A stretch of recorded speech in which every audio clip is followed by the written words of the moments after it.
So first off, for those of you on the video, I was actually asked about my fit last week, and I mentioned this specific linen fit. Go ahead, go on, touch it. Oh, that's nice. Yeah, this linen fit on the podcast last week. So I figured I'd bust it out this week since I talked it up a little bit. Hey, you gotta bust it out sometimes, Yeah, sometimes you just got to bring it out. This is more of a summer outfit, but this year, this is going to be part of the 2025, fall collection. That's right. Yeah. Part of the exclusive homie collection. That's right. Yeah, yeah. Not available anywhere VeggieTales is sold. That's a reference. So I want to talk about something though. In all seriousness, as serious as we get. I was asked the other day, like, what I think should be game of the year this year. And that got me kind of thinking about the video game awards. Those will be coming up soon. Right. Lots of people will be vying for it. Lots of people will be crying about it afterwards. This has been an amazing year for video games. I'd say up until... Well, let me start by saying I think Expedition 33 is my pick, right? Like, that's what I think should win Game of the Year. I think there are some really, really solid contenders. That doesn't happen a lot. Like, most of the time, if there's a game that I'm playing and I think it should get Game of the Year, I'm like, no, that game should win. That's it. These other categories are kind of a joke. Like, the year that Baldur's Gate 3 won. Yeah. I mean, no real disrespect to any of those other games in that category except for whatever that fucking Zelda game that came out that year. Is that something Kingdom? Tears of the Kingdom. Tears of the Kingdom? Yeah. Yeah, that game can eat a bag of dirty dicks. But the rest of the games that year, no real disrespect to them. But, Baldur's Gate 3 in my mind was like far and ahead the winner. This year, I don't think I would be upset with a Hades 2 win. I think Hades 2 and E33 are the games I would most want to win. E33 to me, though, I feel like Hades won a lot of Game of the Year awards. Right. To me, I would like to see Sandfall pick that up for E33 just because it really revived a genre that's very special to you and I. Oh, yeah. And showed these like other developers like, hey, you don't have to just put a bunch of bullshit in the game. Like, you can just make a really cool, in-depth RPG and people will play it and love it. That this genre wasn't killed by the market. It was killed by people sitting around in boardrooms that don't understand gamers at all. Yeah, I always thought it was kind of a false flag whenever people say that turn-based RPGs are dead, just because I think they just kind of stopped making them more so than them dying off. Yeah, I think Square Enix was really the catalyst for that. They were the first company that really said, okay, well, we're gonna destroy this. We're gonna retire this. People don't want turn-based. We can broaden this to a wider market if we take this out. What that really means is if we make this the lowest common denominator, right? We can get rather than having a really nice audience that loves these games, we could have a much larger audience that thinks they're okay. Yeah. And they're fine with that because it's still the same $60, $70 that's being spent, whether you think it's okay or whether you think it's great. Right, exactly. That's their mindset. And I think for, two turn-based RPGs to win Game of the Year and sell all these copies within, 3 years of each other would be a really awesome thing for the genre and cause more people to make them. Yeah. Because, like we said, it as an art form, like, the market didn't move on from those games. It went the other way around. People in boardrooms just kind of decided, like, oh, if we get rid of this, people don't want this. But there's so many examples to the contrary, and E33 is one of them, right? So for that reason, and because I just really love the game, I would want it to win. But Hollow Knight Silksong, I mean, I think it deserves to be in the discussion. I have been playing a ton of Arc Raiders. Yeah, you told me about that. I have about 62 hours on it. It's a week old. Yeah. Which means I have played Arc Raiders more than I have slept or worked at my job in the last week. So. Priorities are in order. I love it. That's right. Yeah. I don't know. I'm always kind of hesitant for like a game as a service to be entered into that conversation. Yeah. I wouldn't be upset about a nomination, but I think it winning Game of the Year, to me, it doesn't quite fit, right?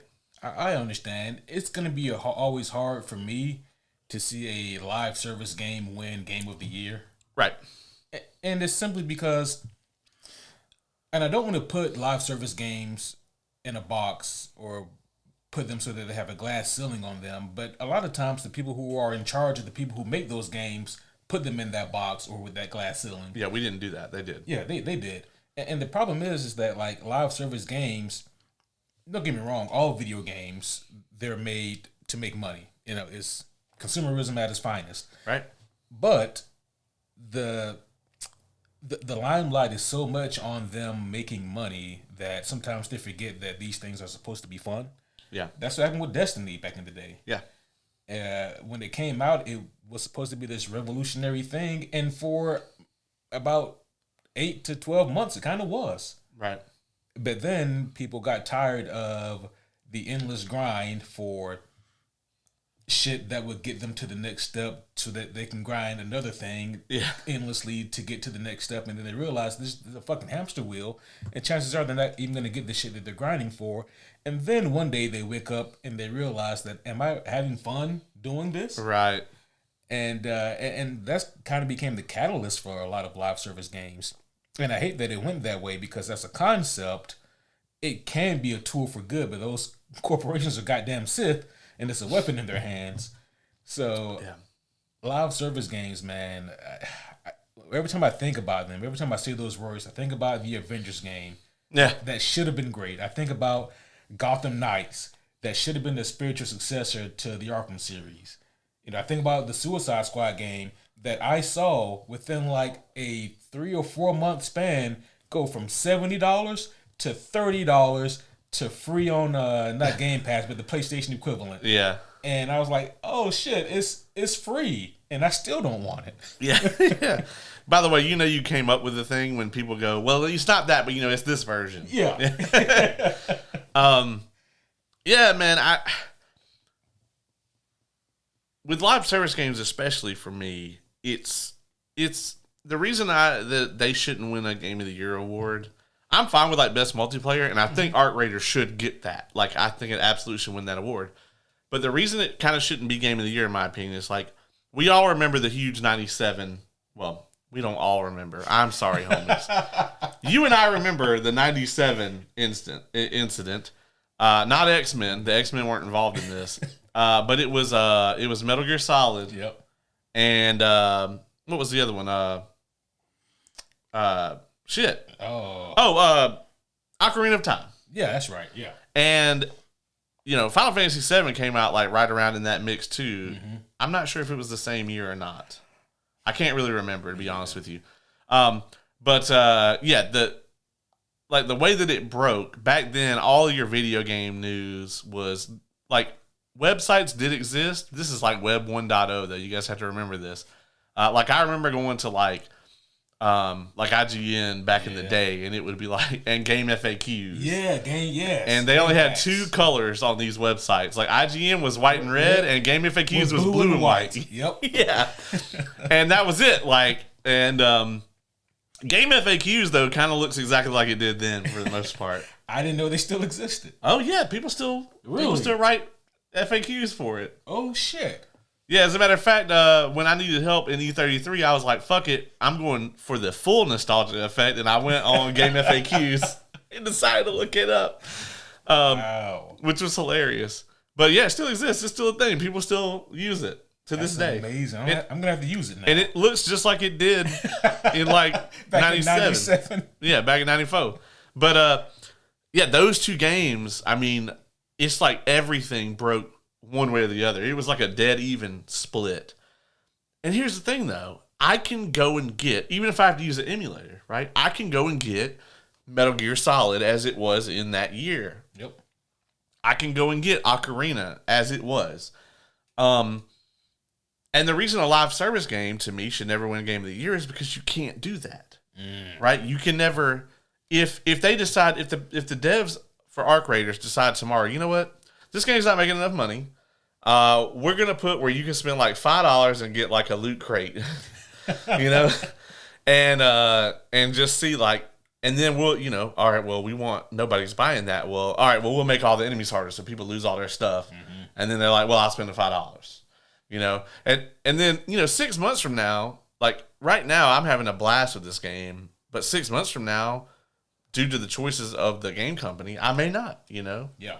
If it's a forever evolving game and the current state of the game is the only version that exists for you to play, then there's no telling like what that game is going to be. Whereas like the OG Final Fantasy VII or Xenogears or whatever, it's still, we're 20 something years later and it's still the same. Yeah.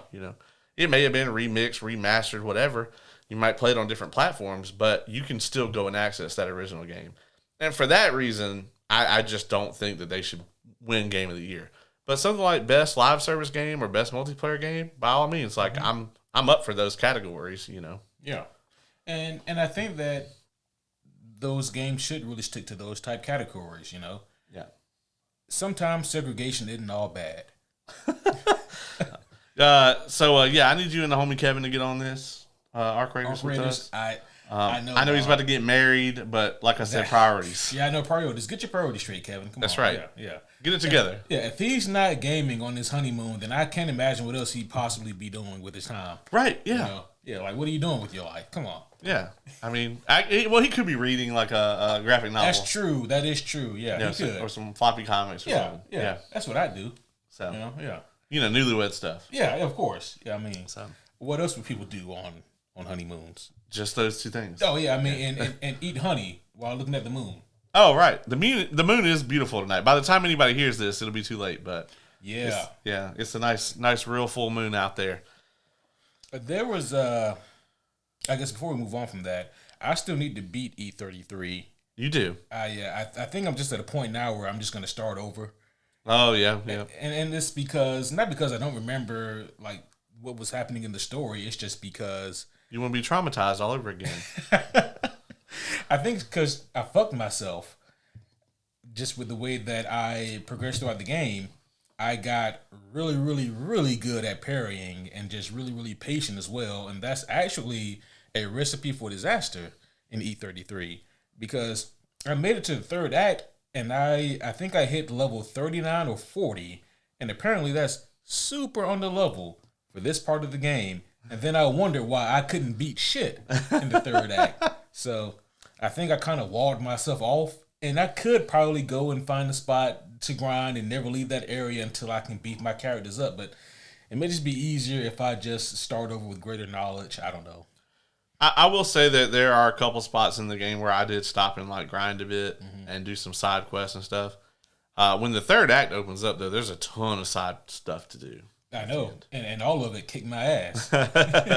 It's pretty tough anyway, though. I will say though, the one thing about that game is like they made it so that you can just go directly into the like last level or whatever. If you go and do all the side stuff, you are gonna destroy the last boss. Like I hit the last boss for like 11 million damage or some shit, and just like. He's got different phases, and at each phase, I just one-shot him. Wow. Like, my Mayel could have killed everything. I could have ran with just Mayel for the entire last dungeon. Yeah. She probably could have fought everything in there, including the boss, by herself. Man. Yeah. My Mayel is absolutely busted, though. So. Yeah, I'm trying to remember the crew I ran with, but I got pretty competent with, like, anyone, and I was pretty good at mixing and matching the team at that point. Yeah. There was something else I wanted to talk about before we moved on to the main course for tonight. And you can ask me about Arc Raiders off mic. We don't have to do it here. Oh, okay. Yeah. Well, I guess I'll save that topic for off mic then. Yeah. All right. I posted a clip of us talking about the most recent issue of Absolute Batman, the annual where he's beating the shit out of the Nazis and white supremacists. Oh no. Oh no. And Caleb, you're not going to believe this, but there are some people out there who really didn't take too kindly to that whole premise. Oh? Yeah. Big surprise there, right? Is that right? Are there people? Are there people out there that are, you know, against Batman serving justice? Is Batman woke now? Well, here is the terminology that's being used. So it was interesting, right? Because that particular clip got quite a bit of traction. Oh dear. And was this on the TikTokies or is this on on the YouTubes? Okay. Yeah. And it was like half of the comments were people saying things like, "Oh yeah, this is great," and "This is awesome. I'm here for this." And then the other half were people saying things like, "We should keep politics out of comics." And I want to pause right there, really, and just look at a comment like that, because then the discourse became about, does politics belong in comic books or not? And that's kind of what the comment thread turned into after that. I'm looking at it now. This is amazing. And, you know, the thing of it is, right, is like, I think whenever we think about the statement, does politics belong in whatever, the thing of it is that people are always going to say politics doesn't belong in whatever. But if it's something they agree with or it's something that they like, then it's a non-issue. Yeah. And this is something that I think goes, it's a hypocrisy that goes all over the place, right? I don't think that anyone's particularly immune to it, but I think it's something that's really easy to capture in the moment. Like, I think it's easier in the moment to realize that, oh, I'm just reacting this way because I don't like this.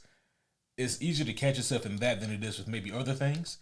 But for some reason, people still find it suitable to say, well, politics don't belong in comic books.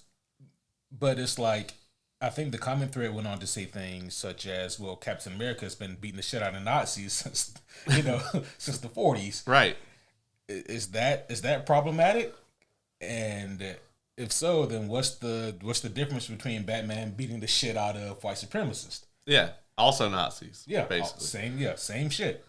So I don't know what the disconnect there is.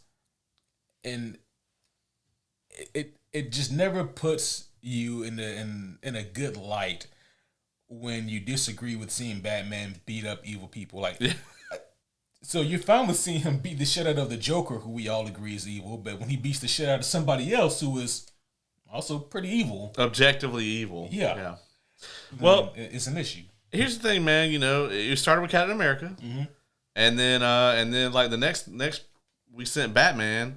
And like, if y'all can't get it this time, then we're gonna send Omni-Man.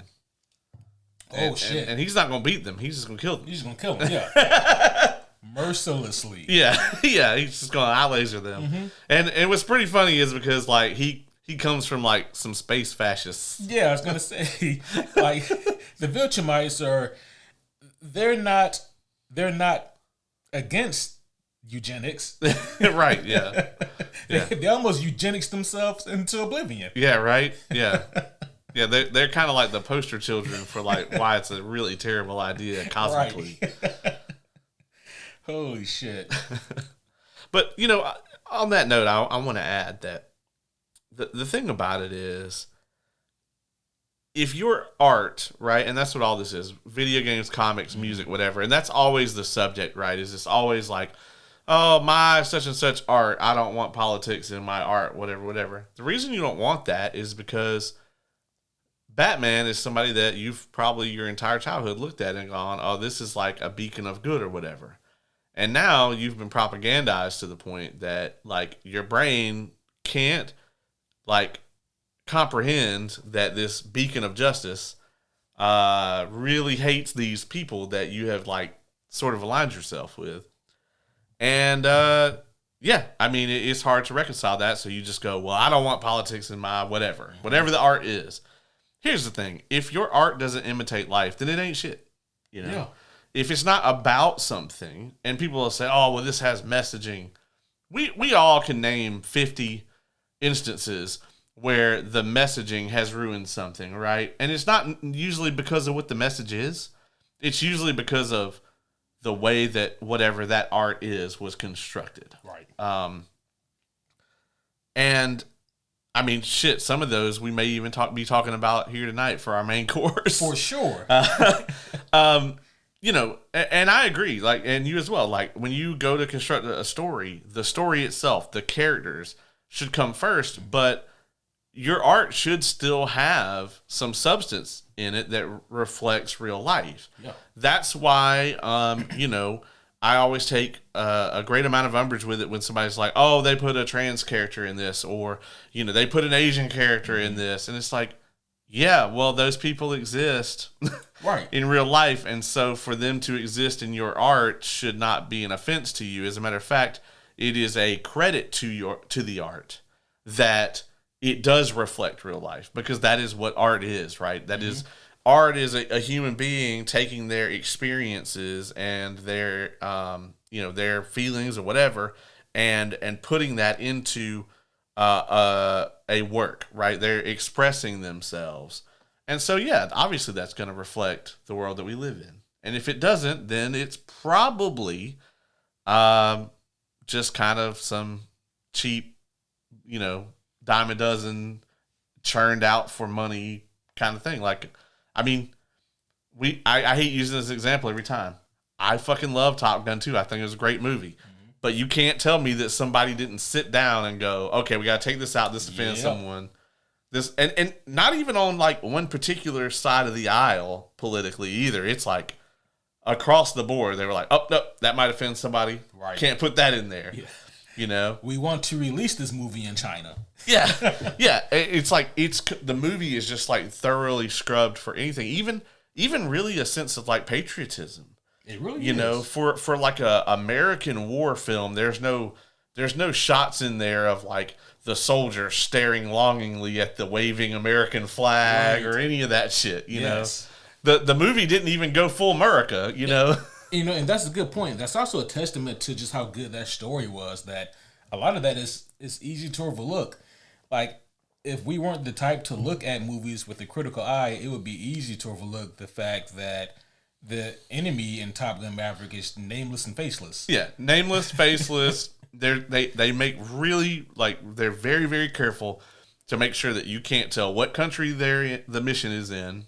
They always just say the enemy. Yep. Like, the planes are completely unmarked. Mm-hmm. They don't look like a certain nation's fighter jets or anything.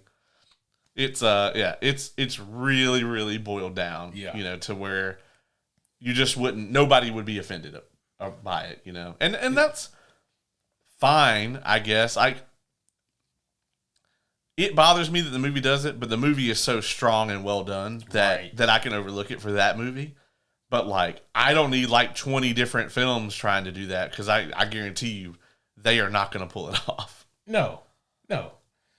That does remind me of something, and I promise we'll get right into the subject matter. But this does kind of tie into something that I saw earlier this week that I thought was really interesting. I don't know if you're familiar with the comic book writer and artist John Byrne, but he's very legendary in just the industry, in both Marvel and DC. I have several John Byrne comic books strewn around this room, as a matter of fact.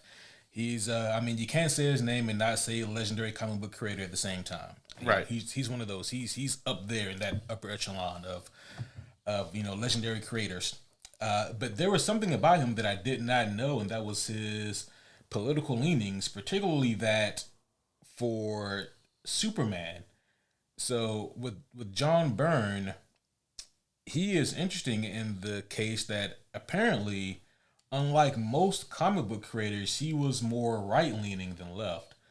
Which is, for me, always interesting, because even the most hardcore comic book writers tend to be left-leaning. I mean, even your Frank Millers and your Alan Moores, they're old-school lefties. You know, not that it matters one way or another. If you write good comic books, you write good comic books. Right. But this is interesting only in the sense that someone dug up a quote of his that I think adds a lot of context to a lot of different things. And this was something that apparently John Byrne said, I believe, back in the 80s concerning Superman, maybe earlier than the 80s, actually. And he says, and I quote, referring to Superman when he says this. And he'll become not just a Republican, but a super Republican, said Byrne. If Reagan has done nothing else, if he's gotten us to wave the flag again, Superman practically rears the flag. I'll be shamelessly exploiting that. What was interesting here is that don't know this for certain. As a matter of fact, I think it's all kind of conjecture, but there's been this rumor, and again, I don't see any evidence to support this rumor, but apparently, the young upstart Frank Miller didn't really like a lot of John Byrne's takes, and it adds a lot of context when you look at something like The Dark Knight Returns, which I believe came out shortly or maybe a few months after John Byrne had said these words. You look at Dark Knight Returns, and obviously it's one of the greatest comic books of all time. People love it. But a common complaint is, man, I really like this book, but I don't like the way that Superman is portrayed.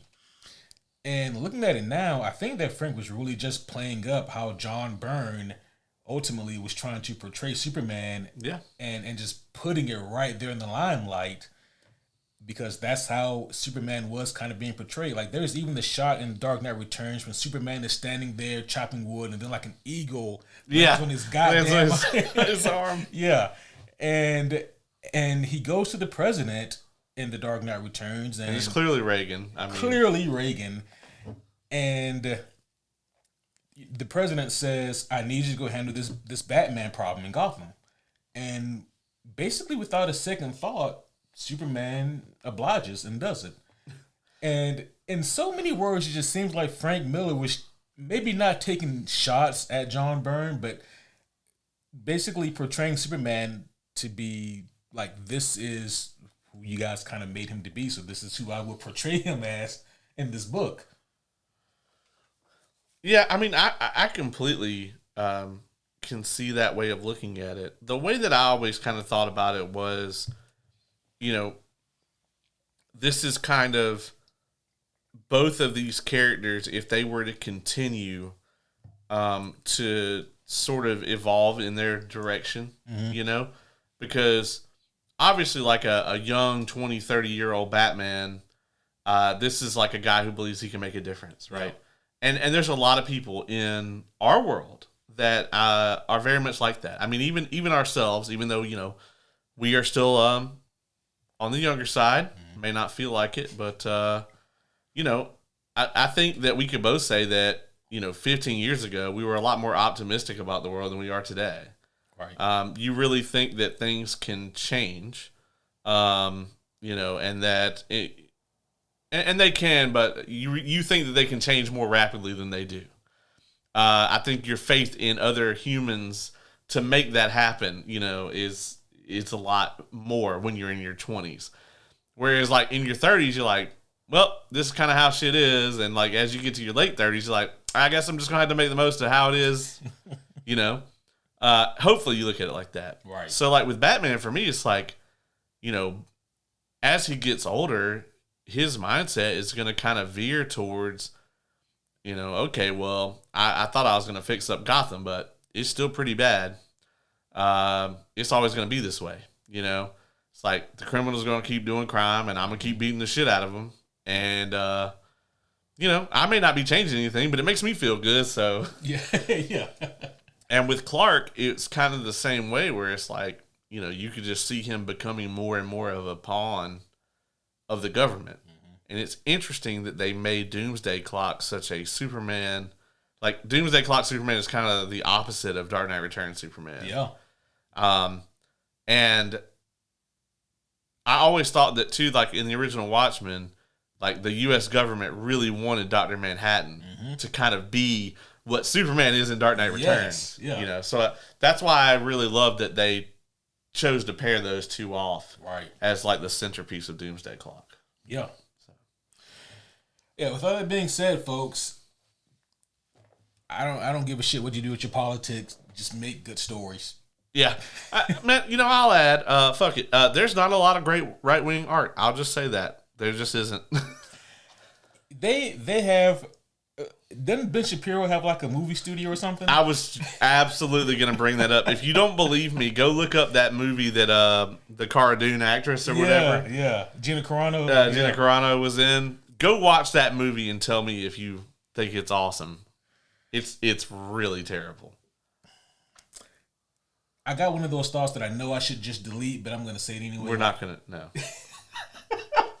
No. But you don't even know what I'm going to say. Yes, I do. Okay. Yeah. Speaking of horrible things that you want to review on the show, are we really doing this Witcher thing? Is this really happening? This Witcher thing? Witcher. Oh. Yeah. Okay. I'll start watching it. Yeah. Christ. Yeah, me too. Yeah. I know. So, homies, yeah, we will be watching and reviewing Witcher Season 4. And actually, Caleb and I haven't even seen Season 3. So, we'll be watching both Seasons 3 and 4. We're going to be watching it rapidly decline over 2 seasons. Yeah. Speaking of rapid declines, though, that kind of brings us into our main topic tonight. It does. But before we get into it, proper introductions are in order. So, homies one and all, welcome back to another very special episode of the Superhero Homies podcast. My name is Quentin, and as always, I am here with the world's greatest co-host. I'm talking about the homie Caleb. That's me. That's me over here. That's you. Yeah, man. I wish I had some kind of like update on my life, but I've literally just been playing Arc Raiders constantly. So, dog, that is an update. Yeah. That is the update. But tonight, I actually am really glad that you had this idea because I think this is a great topic. I think we're going to have a lot of fun with it. Yes. We're going to be fixing some old movies. And I got a curveball or two I can throw you if I just feel feisty on my list. Oh, boy. I bet you do. So I bet you do. Yep. So we will be, quote unquote, fixing bad superhero movies. But there is a caveat here. There are 3 rules that we will be abiding by just to kind of help add structure to this and make it more fun and interesting. So these 3 rules are equal in value. No rule is more important than the other. Rule number 1 is if the movie is part of a cinematic universe, it has to stay in the order that it was released. So, for example, with like a BVS that should have been later on or a Black Widow that should have been sooner, if we choose a movie like that, it's got to stay where it is in that universe. Yep, tough shit. Tough shit. You got to make it or make it. Yeah. Those are your options. Yep. Rule number 2, you cannot remove any actor or character, but you can add actors and characters if you so choose to. And with that being said, you also cannot change the director either. So whoever's directing that shit, we're stuck with them too. Can you significantly reduce the character's role? I will say that you can reduce a character's role. Like in BVS, can you like make it where Superman's just like in an end credits teaser? It's just a Batman movie. Just a Batman. Why do that with Superman? You can do that with Lex. That's true. Oh, I can't take Lex out of it. Well, so like the opening scene will be like Superman accidentally kills Lex Luthor, and then the whole rest of it's just a Batman movie. And then Superman and Batman have a conversation during the post-credit scene. Yeah, be about killing. Like, well, you can't kill those people, Batman. Well, you kill Lex. That's right. Yeah. Oh, well. Yeah, we're already fixing this one here, so we're getting ahead of ourselves. And rule number 3, the premise of the movie has to remain intact. So last week I gave the example of if it's about Skittles, unicorns is what I said. Yeah. If it's about unicorns, then the movie still has to be about unicorns. And if it's about a fucking lemonade stand for whatever reason, then the movie still has to be about that. So even if you don't like the premise of the movie and you wish that's the thing that you can change, nope. That's what Hollywood wants. Find a way to make it work. If it's got a giant sky portal, which most of these do, you got to have a giant sky portal. Got to have a giant sky portal. So the idea behind this isn't to try to make these into like S-tier, top-of-the-notch movies, but it's trying to make them better and passable and watchable. Yeah. We also will abstain from just grabbing the graphic novel off the shelf and just being like, here. Just do this. Even though that would fix so many problems. Yeah, even though they could have done that with all of these for the most part. Which makes it even more funny and sad at the same time. So that being said, would you like to go first or would you like me to? I tell you what, I will. I'll go first, and I will throw you a softball. Okay. To get us all started here today. My number one, or my first one here, the 2006 absolute classic, Superman Returns. Oh boy. Oh boy. You know, when you said 06, I thought you were going a different direction. It's funny that there's not a whole lot of good superhero movies in that year, I guess. So let me say this. In 2006, you're fixing it in that year. Kevin Spacey's not problematic yet. Yep. Yeah, he's not problematic. I can still view him as just being a pretty darn good Lex Luthor. Yeah. Good. So you got that going for you. I got that going. You got to keep Brandon Routh. Got to keep Brandon Routh, and I have to keep the premise of this fucking movie. So, with that being said, this is still basically a sequel to Superman Returns, which, wow, okay. So, how would I fix Superman Returns? Oh boy! For one thing, I'm gonna have to add somebody into this just to make this thing more interesting. Yeah. I'm gonna have to add another physical threat for Clark. Something that will keep Clark occupied while Lex Luthor can work in the background. Right. Apologies if that sounds like 2025 Superman. You're right. Just make this movie instead, actually. Yeah. Now I think about it. Yeah. It's like, okay, well, we got this little guy that grows up real big, right? And we'll let him loose in Metropolis while Lex does things. Should we explain this? Absolutely not. No. Just release the creature and let it grow. Yeah. Yeah, it's irrelevant. Yeah. It's a monster, all right? But no, I think I would introduce another character. Not Nuclear Man. Yeah, I was just going to say, well, how about Nuclear Man? Nope, not that. I would probably do... This would have been the time, honestly, to do like a Bizarro, but they would have to explain exactly like where the Bizarro comes from. I think it would be interesting if like an attempt on Lex Luthor to open up the Phantom Zone, he finds like this alternate dimension, alternate universe Superman, and maybe you can have some fun with it. Like Bizarro feeds off the red sun versus getting weak from it, or Kryptonite. Yeah, he's like, yeah, this is green apple candy. Yeah, love it. Yeah, or if not Bizarro, honestly, one who they haven't used yet, who they absolutely should, is Mongol. Yes. Unfortunately, Mongol's one of those enemies where most of the time you more so go to him and his war world, right? More so than him coming to you. And also, like, there's just no way that he would really work with like the tone of this kind of movie that Bryan Singer's telling. Bryan Singer, he also just really works best with more grounded takes, I think. So I'm gonna go Cyborg Superman. Final answer should be the alternate villain in this thing. Okay. That's what we use. Oddly enough, in 2006, man, I think that Aaron Eckhart would actually make a really good Cyborg Superman. Oh wow. Yeah. I agree. I can see him doing that. I mean, it's about 2 years before The Dark Knight comes out, but yeah, I think he'd be great in that role. You just fucked the whole timeline up because, like, Christopher Nolan's like, well, I don't want to use him. He's just in a Superman movie, right? And so we get some Joe Schmo who is terrible instead. That would be awful. Yeah, that would not. I mean, it's Nolan though. Yeah. So we could get like a Ben Foster or somebody like that. There's someone who could knock it out the park.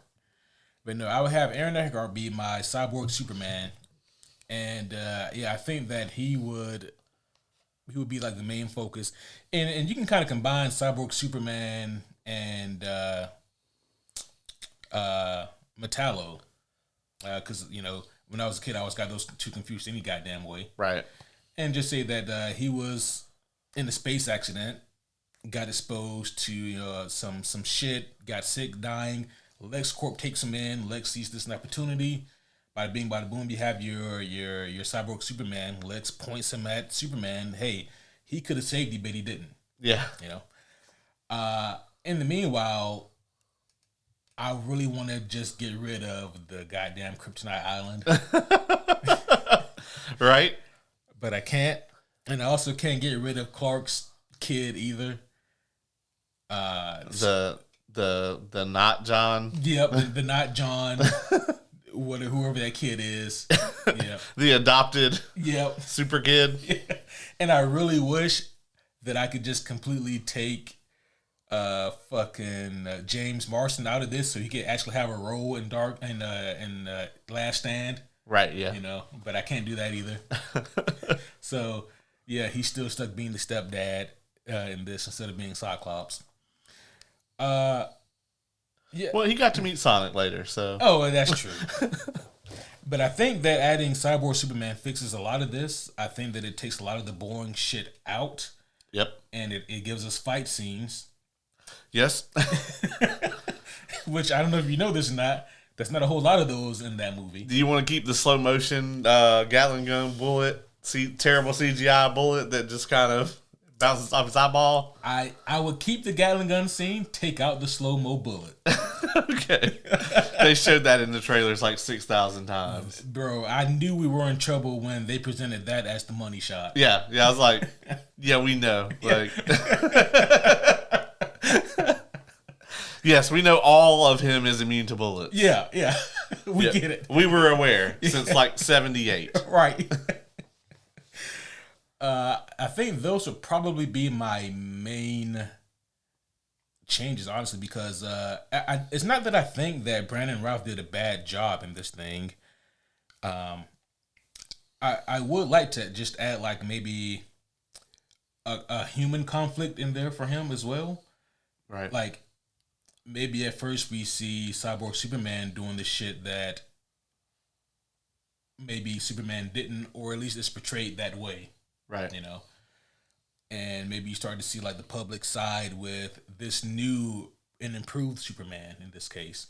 You know, there's things you can do with it just to add more of a human conflict in there for Clark, because, you know, human flaws always kind of make movies like this a little bit better, a little bit more relatable. Right. What about you, man? What would you do for this one? Well, first off, I would give Lois also something to do.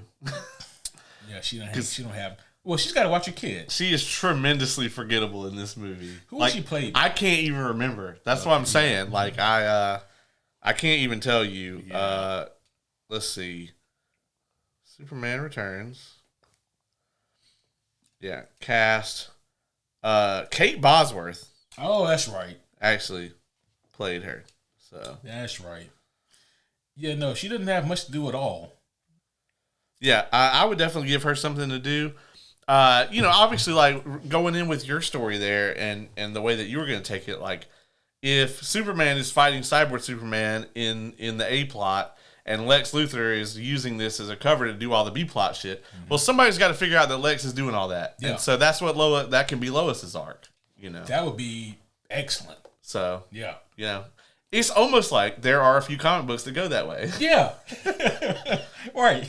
If only this one that we could have reviewed where something like this happened. Yeah. Or, Kevin Spacey could just show up with a flash drive, like, in the second act and be like, here. Be like, why are you telling me all this? Well, because nobody figured out I was doing it, and I want the credit. Yeah.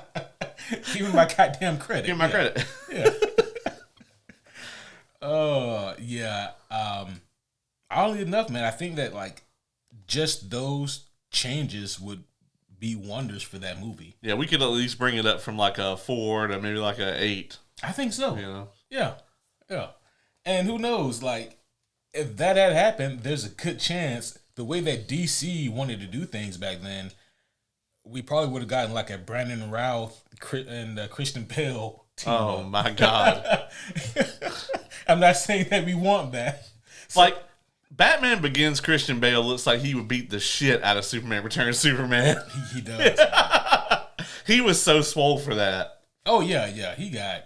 and it's funny, right? Because it doesn't seem like Brandon Routh really got in shape until he played the Atom. Yeah, he looks really like skinny he damn near looks like Flashpoint Superman in the suit at some points in this movie. I would also make a few alterations to his suit. That's just it's small potatoes in the grand scheme of things, but I don't know if you notice this or not, but like his cape is so dark red, it's damn near brown. Yeah, and it bothers me. And also the billow on it isn't good. I think it's because it's attached too close to the neck. Yeah. It's not wide, you know, it doesn't come out. I don't know. It doesn't look regal. It doesn't. That's something that I've always kind of praised Snyder for. I love his CG capes. Oh yeah, I have a lot of complaints about Henry Cavill's Superman, and none of them have anything to do with Henry Cavill or the suit. Yeah. I actually think the black Superman suit looked incredible. Oh, yeah. But I will say that I think my favorite Superman suit is the 2025, the James Gunn. That one I was worried about maybe the most, just because we got the still shot before the trailer came out. Yeah. And it looked almost, not baggy, but just, it didn't look like it was really quite form-fitting. Yeah. You know, so I had a few worries about that, but I think the suit's really good. Yeah, absolutely. All right. Alrighty. What you got for me? So this may not come as a surprise to you, but I really, really need you to fix Captain Marvel. I figured that this was going to be on the list, and I was prepared to hit you with it if you didn't hit me with it. So here's the thing: is this is kind of a softball too, because there's a lot of things in Captain Marvel that I really, really, really like. Mm-hmm. I can't replace Brie Larson. Obviously, if I could, that'd be the first thing I would do, because I think that would actually fix a lot of problems in this movie. Not all of them, but it would fix 40% if I just could, just kind of, what's Kristen Bell doing? Like, can we get someone that people like in here? That's so fucking wild. Kristen Bell, not Christian Bale. Yes. I know it sounds like I said the same thing, but those are two different people. Yeah, Kristen Bell. Yeah. Do you want to build a snowman? That's right. She's actually in like a million things. She is. The Good Place is probably my favorite work of hers. But she was in Smallville, actually. Oh, was she? Yeah. Oh. Yeah. She's been in everything, man. Yeah. She was in Smallville. She was in... Didn't she have her own CW show for a little while, or she was like a major character in one? She was in Heroes as well. Right. Yeah. But anyway, I can't do that. So we're gonna keep Brie Larson in the title in the titular role, and obviously we have to use what's his name? Ben. No, you mean Jan Rog? Yeah, we have to use Jan Rog as the villain. Yeah. So what I'm going to do first and foremost is I'm going to give Ronan the Accuser a much larger role in this movie. I think what I would probably do with the plot here is I would probably direct this to basically make it look like Jan Rog and Ronan were working together behind the scenes to just continually escalate the war. Now, that may not exactly fit in with Ronan necessarily, so you might have to use another character to kind of like act on his behalf, because I don't see Ronan sitting down with Jan Rog, you know what I'm saying? Yeah. So it could even be like two people behind the scenes, like maybe Ronan and Jan Rog don't even know about this. Maybe we use two other characters.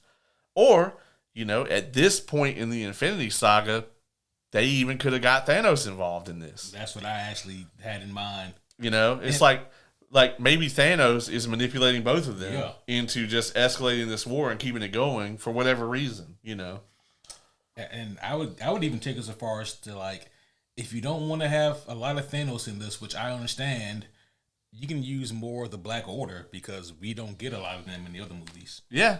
And I mean, honestly, if I'm going to use Thanos for this, I'm going to have Thanos be in the movie at the beginning, and then I'm not going to reveal that he's behind everything until the end. Yeah. In this, I would also, the main problem with this movie is that the main character does not struggle. Yeah. Yeah. Right? So I think I would probably have some scenes here where Carol is like having a hard time fitting in with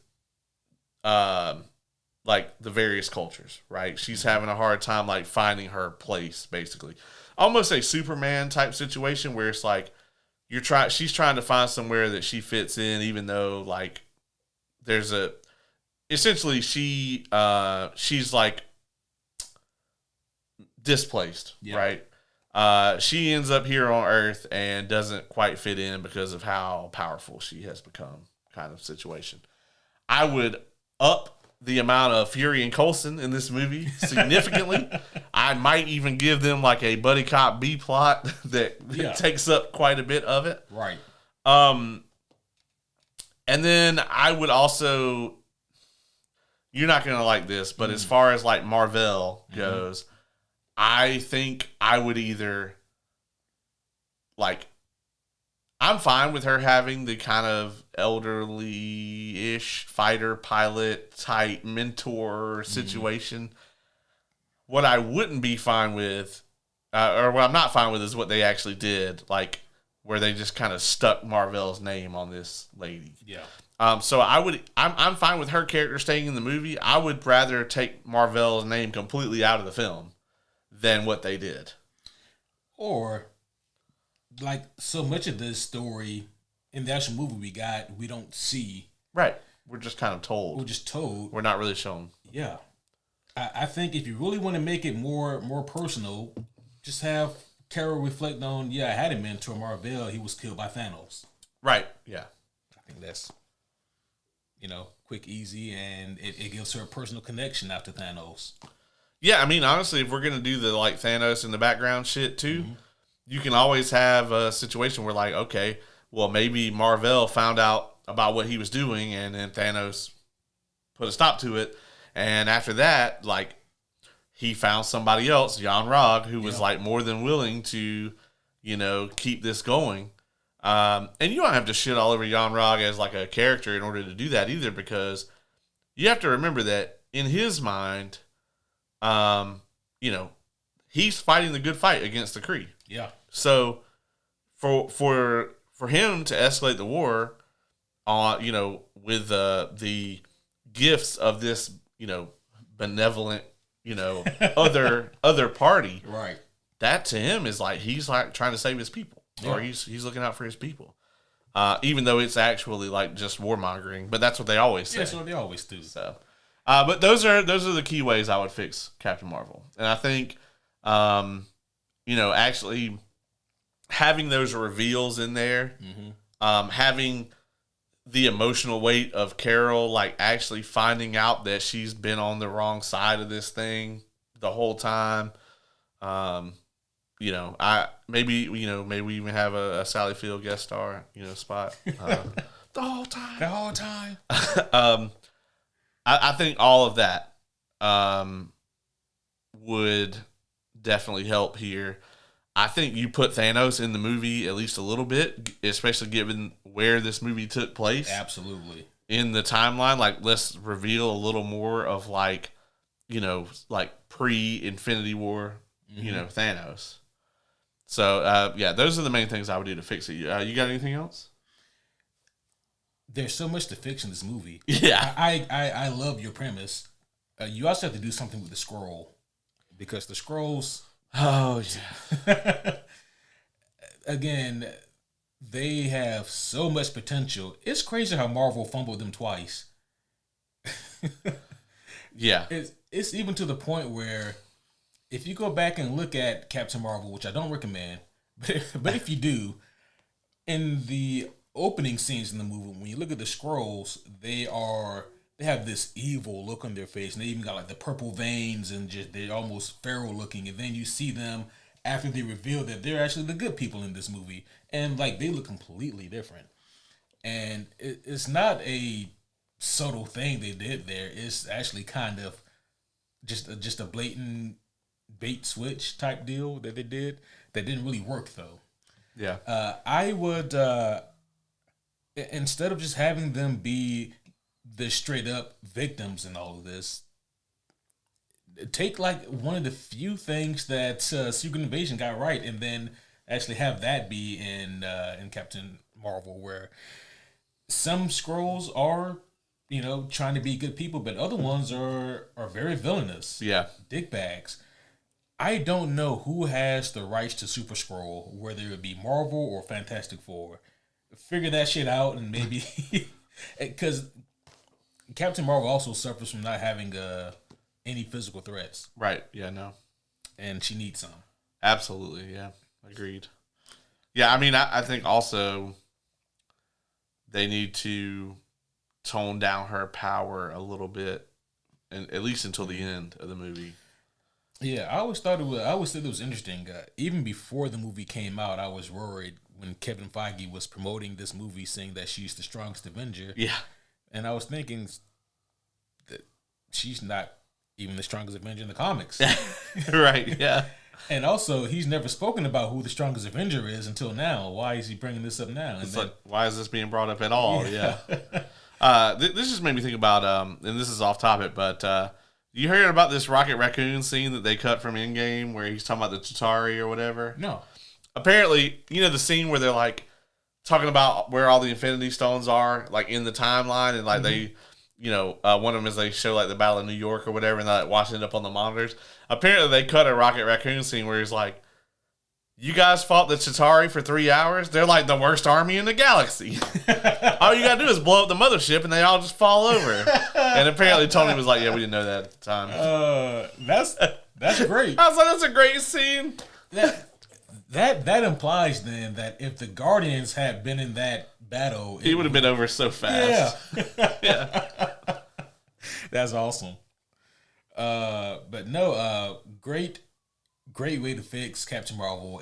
It takes it from like a whatever the fuck it is that I would score it to being at least like a passable, watchable movie. I mean, you still have to deal with Brie Larson being completely unlikable in it, but giving her more human flaws, like you suggested, it really helps make her more personable, whether she wants to be or not. Got it. You ready to step it up a little bit? Step up the difficulty just a tad?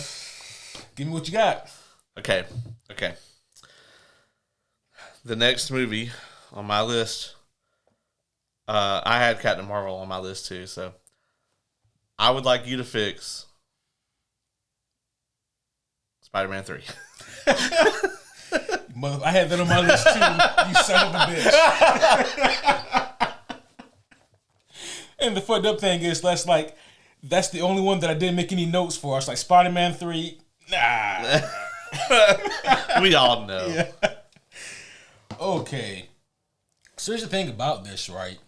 Under different circumstances, this is a very easy movie to fix. But underneath this rule set, it becomes way more difficult. Yeah, if it was just like full tilt, you could just do whatever you want. Be like, okay, well, here is what they actually did. Don't do any of this. Right. We can keep Bryce Dallas Howard. That's about it. That's the movie so far. Yeah. Okay.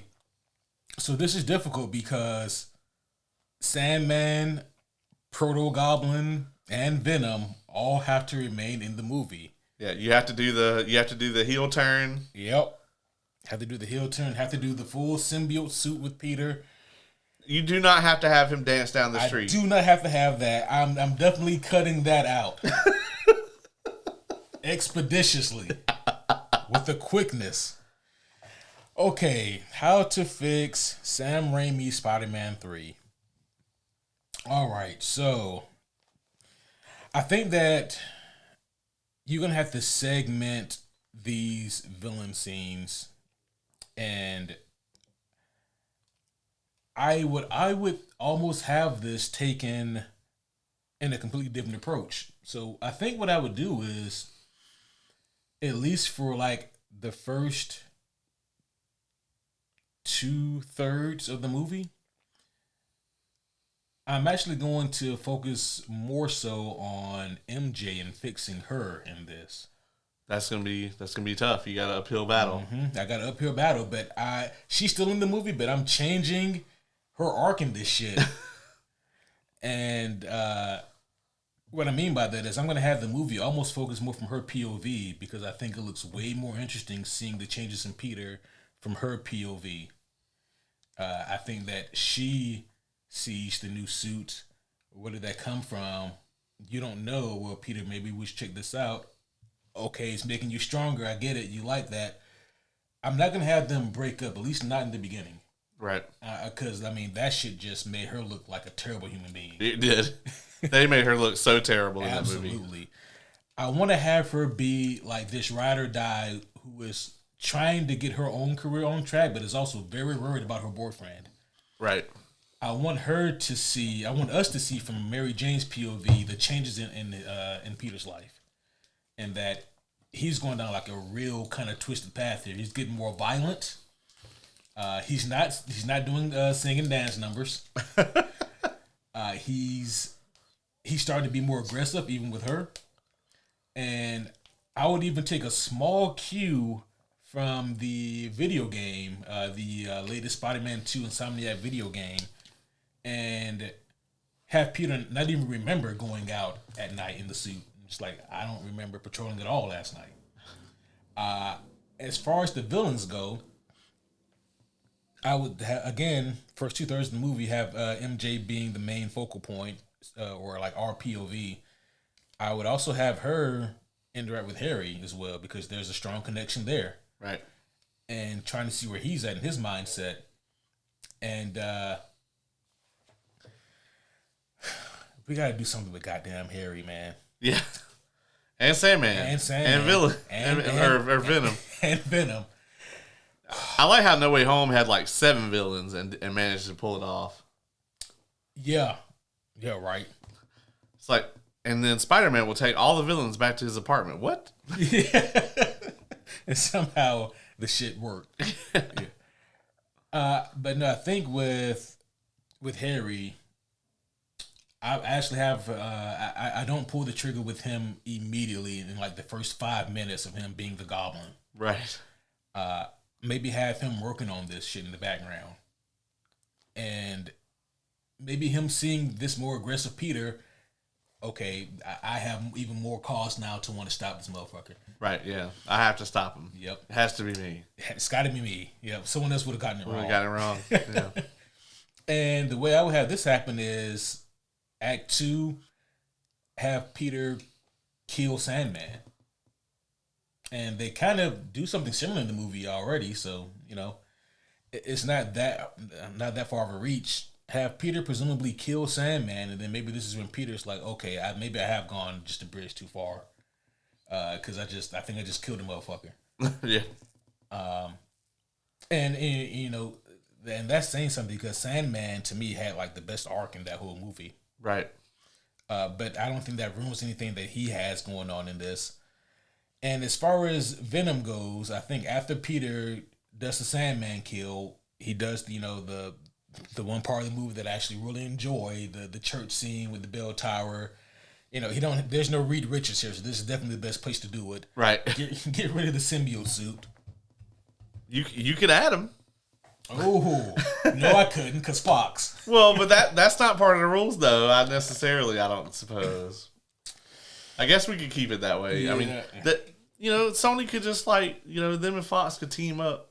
Wolverine was almost in Spider-Man 2, in like a cameo. Yeah, that close. Which although this was in what 2006. 2006. So yeah, you would have gotten Ayun, whatever his name is. Yep, would have gotten him. Ayun Gufford. Is it Gufford? Something like that. He's got a weird name. Weird ass name. Yeah. What's your name, sir? Vowels. Yes. With an N. Yeah. Yeah. Boy, I gotta keep Topher Grace's Venom. You do. One of the worst castings. I like Topher Grace. I do too. Just not as this. Yeah, he tried. So with Topher,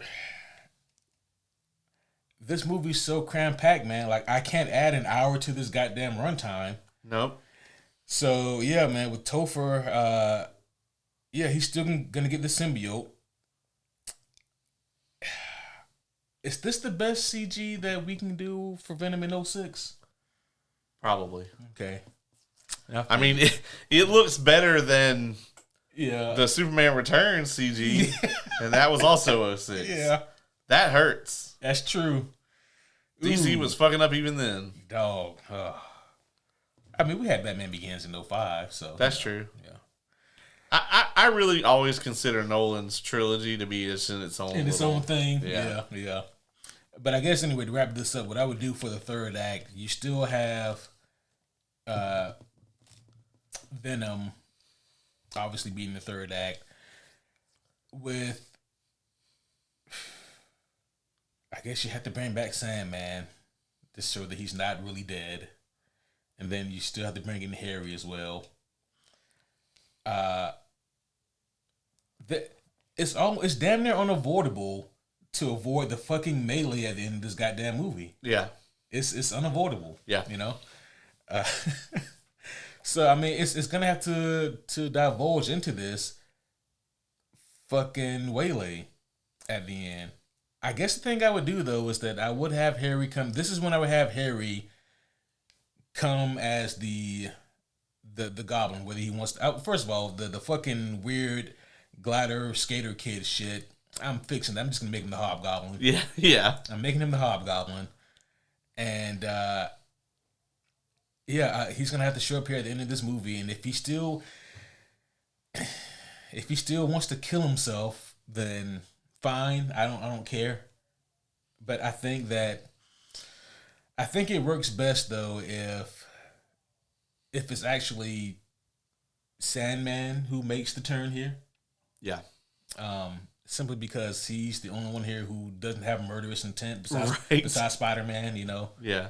So I would actually have Sandman make the turn here. I would, because it never made any sense for Sandman and Venom to team up. No. Never. So yeah, I would have Sandman be like, I don't want anything to do with you guys murder. I didn't know we were going to murder Spider-Man. Yeah. Because that's what we're here to do. Right.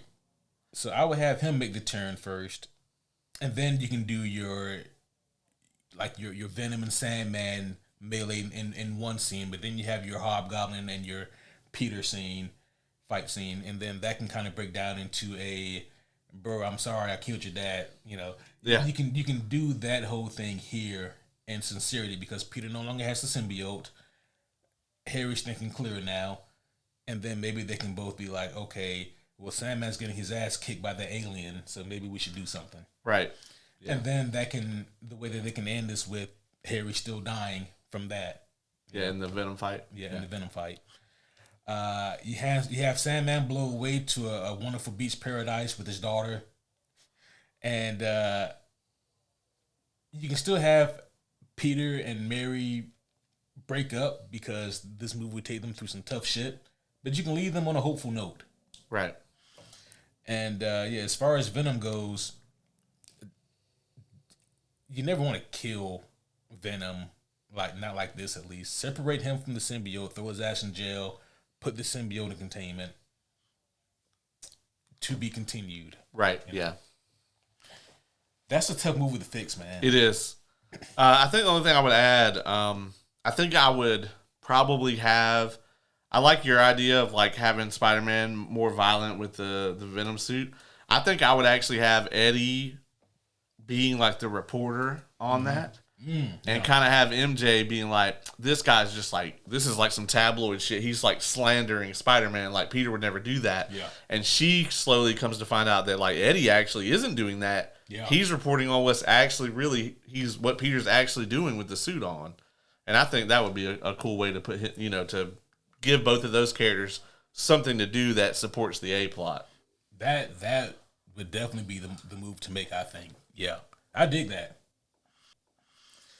Yeah, it'd probably take it from, what would you score Spider-Man 3? Like a fucking 5? Yeah, there you have it, folks. Yeah, it'll take from that and definitely bump it up a good bit, I think. Yeah, it's hard. Like it's probably really a 4 because like Bryce Dallas Howard being in the movie is it gets a point for me from that. So yeah, that's facts. Yep. Honestly though, I'll be for real. Like I would just cut that character out if I had that choice because she didn't have anything to do. There's nothing for her to do. Yeah. Not even in our new version. Yeah, we still don't have anything for Gwen Stacy. This movie's already fucking cram packed. We can't add Gwen Stacy to this shit. No, we fuck it. She gets a C plot and becomes Spider Gwen, and then we just gonna she can join the fucking melee at the end. Because why not? Why not? Yeah, she just swings in anyway. Yeah. I heard you need some help. Peter's like, I do. Where the fuck did you come from? Gwen? Yeah. Don't think about it. Holy shit, that's great. The movie's gonna make $1 billion, Peter. Don't think about it. All right, since we're kicking it up a notch, yeah, Caleb, I need you to fix X-Men Dark Phoenix. Okay. I was like, man, if this motherfucker's like, I need you to fix Zack Snyder's Watchmen or something like that, I was like, oh no, please. I don't know how to do that without just putting the graphic novel. X-Men Dark Phoenix. Mm-hmm. Oh boy. I give you a freebie. I wrote down kill Mystique sooner. Yeah. and I have to. So I'll be honest. Like the biggest thing, this didn't. I'm not gonna like let Fox get away with this hamstringing the movie. But, like, as far as me trying to fucking fix it, the biggest problem is that, like, fucking Apocalypse still has to happen. No, Apocalypse has already happened. Yeah, that's what I'm saying. It still happened. Like, that movie I can't touch. Nope. And that significantly puts me at a disadvantage going into this film. Mm-hmm. Oh, God. And I can't just do, I wouldn't have made this. That's how I would fix it. Okay. And I can't fucking fix the other major problem, which is recasting Jean Grey. Nope. Fucking Christ, man. Okay, so the character that was it Jessica Chastain that played the weird alien character? Mm-hmm. Okay, so first and foremost, I'm going to put her into the background and take that arc is not happening, right? that we're never even going to talk about the aliens at all or any of that shit. Her character can be a cameo, like a nice wink and a nod to like the super comic fan. That works. Yeah. Just a pure cameo and that's it. Fucking Christ. So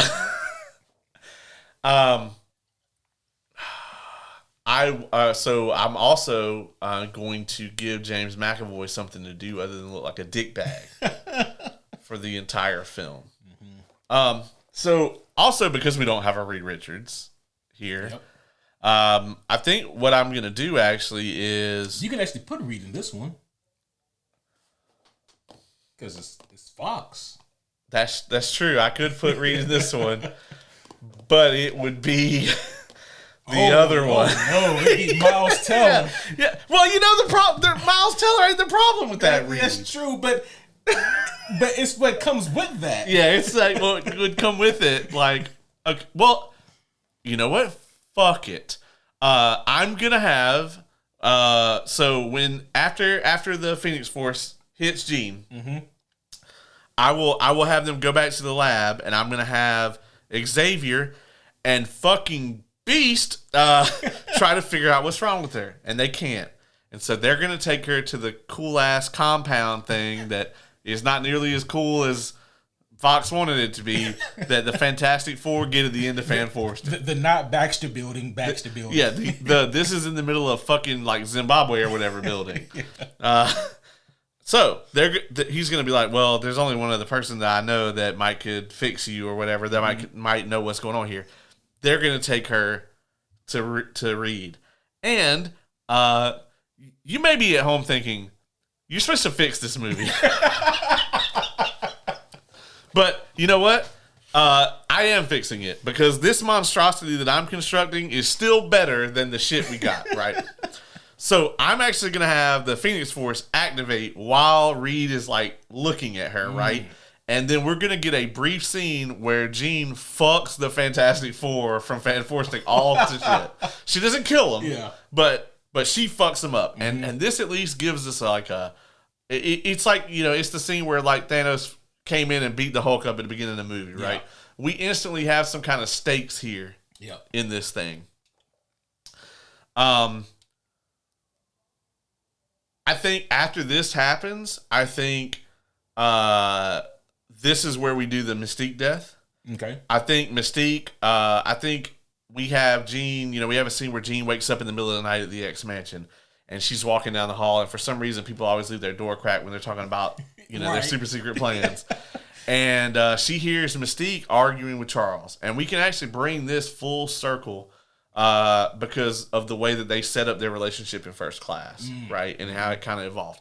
And honestly, I like the character work with that relationship that they did. It just doesn't fit Mystique and Xavier. Yeah. Like if it was like not paying any attention to those characters, just like the actual story there was great. Yeah.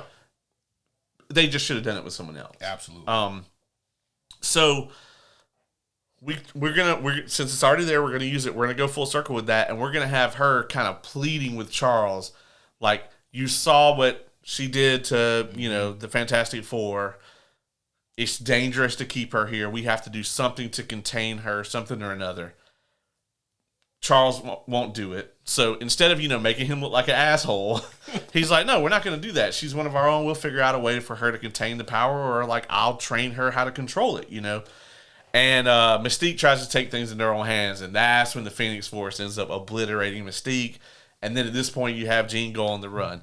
When she goes on the run, of course, she's going to go to Magneto. This weird ass like Krakoa type shit they tried to do. Yeah, weak ass Krakoa they got. Yeah, they couldn't. I guess they used up the budget. They couldn't afford a Genosha. So. Yeah, right. And that's actually what I'm gonna do here is like she's gonna go to Genosha and Genosha, and here this is where we're gonna actually see Magneto, like he's like actually running shit. You know, Michael Fassbender had a great arc in Apocalypse. He's like the only person who had a good arc in that movie. The scene where he goes to Auschwitz, was fucking incredible. I mean, all of his stuff was great. Yeah, that's it though. I got nothing else for you. So Michael Fassbender, we have this whole thing in Genosha, and like he's playing Genosha up, whatever, the whole deal. And this is where I'm going to hit the shit from X-Men 97. I'm actually going to do the Sentinel attack. Oh, the Sentinel attack. I'm actually going to have the Sentinels fucking attack Genosha while she's there. Like, after he's, like, done explaining, like, what a cool place this is. And I'm actually going to have all these cameos from the, like, from the X-Men here. Like, you know, obviously, Nightcrawler is wanted from assassinating the president, so he's going to fucking be here. Right. And we're actually going to have the fucking Sentinels attack, like, soon after she shows up, right? And we're going to actually have the Phoenix Force be kind of, like, instrumental in that whole thing. And at that point, that's when even Magneto, though, he's going to be glad that Genosha was saved, but he's also going to be like, holy shit, like, she is dangerous, you know? But it being Magneto, he has to kind of do this thing where he tries to cultivate it first. You know, he's like, oh, you know, do this whole thing where it's like, oh, you're amazing. Right. You know, like we have to use this power. Honestly, the only thing that I could think of here that would really, truly, well, I was going to say you have to have her kill Charles, but I want to do that again. What you do is you have Magneto doesn't know that Mystique is dead. Oh. So you have Charles come and visit as they're like rebuilding Genosha. And this is where Charles actually reveals to Magneto, like, you like, I think you have maybe James McAvoy could pull this off flawlessly. He's trying to like reason with Magneto about all of this, right? Like he's just trying to appeal to him logically about like why they need to do something about the Phoenix. And like when that doesn't work and Magneto's doing his shit where he's like, no, she's magnificent. This is going to change the world, Charles. Like, once they find out, once the humans find out about the Phoenix, like they're never going to try to do this shit again, whatever. And then you just have James McAvoy just hit him with it. Like, she killed Mystique. Yep. And like that is the moment, like that's the thing that like changes his mind. And then you basically have them try to shut her down at that point. I think that's my fix. That's a good fix. I dig that a lot. I like that a lot, actually. No train scene at the end. Which they did extensive reshoots to add that to the movie. No aliens. I really wish I could recast the Jean Grey actress. Unfortunately not. Fortunately, I can't do it. The funniest scene in that movie, I don't know if you remember this, it was from the guy that played Scott Summers. Yes. And I don't remember the exact line of who he even said it to, but he said something along the lines of, if you touch her, I'll fucking kill you. Yeah. And I remember thinking to myself, they are allotted one F-bomb because it is a PG-13 movie, and they give it to the most non-intimidating version of Scott Summers that has ever been put to screen. And it's just so out of left field, like it didn't fit at all. And instead of it being like this serious, intimidating moment, that shit was just hilarious. Yeah. I really do dig your fix for Dark Phoenix. As a matter of fact, like the things that I have for that, like I think only add to the background of it. And it's shit like building the tension in the movie. I would have it. I would almost present it or have it feel like whenever you see a movie when someone is dying of an illness and you know that they'll have a very limited time. I would try to build the tension like that with Jean. Make it feel like there's just only a very limited time that she has left. And with that, I would also build up the younger X-Men in this movie as well.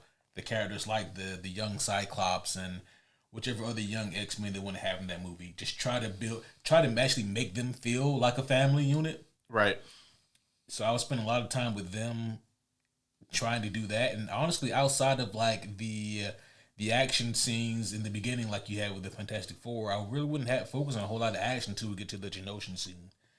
And the Genosha scene and everything else in between, I really would have just trying to have the X-Men more feel like a family and like they are losing a member, but also feel like there's a ticking time bomb because whenever this Dark Phoenix thing activates again, they know it could be the end of everything, I actually think I'll change my answer a little bit because I like where you're going with this. I think maybe what we do is, obviously, like most of the viewers know that the Phoenix is dangerous, but I think for the sake of the movie, we don't play it that way. So maybe when she wrecks the Fantastic Four, she doesn't do it maliciously.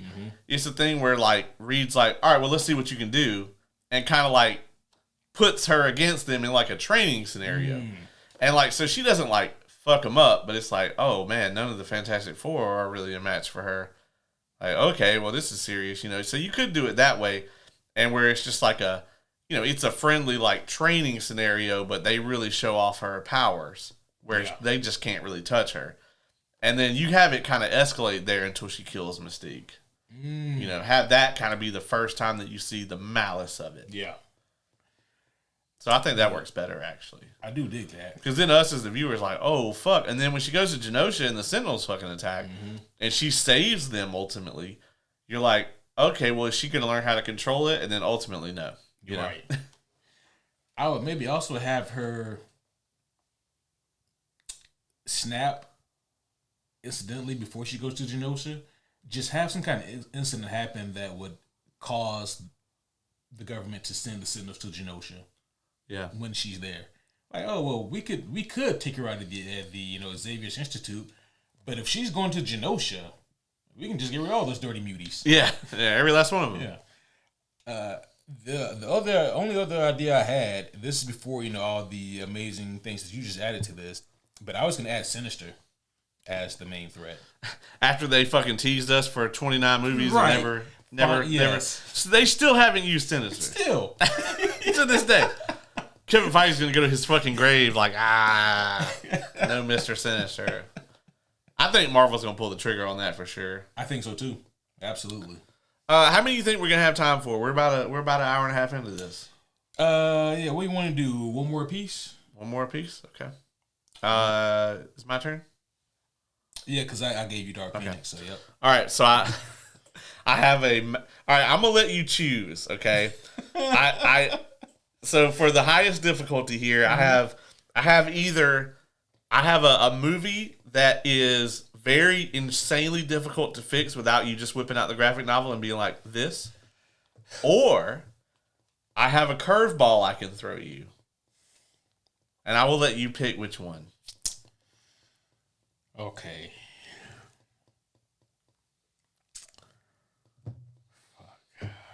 Ooh, the deliberation. Give me the curveball. Okay. You get to fix Game of Thrones Season 8.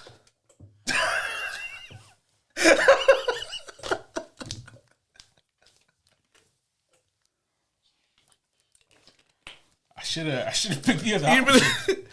Do you want to know what the other option was? What was it? League of Extraordinary Gentlemen. Oh, shit. Yeah, it's a lose-lose situation. It is. Yeah. You're like, I'll take Game of Thrones.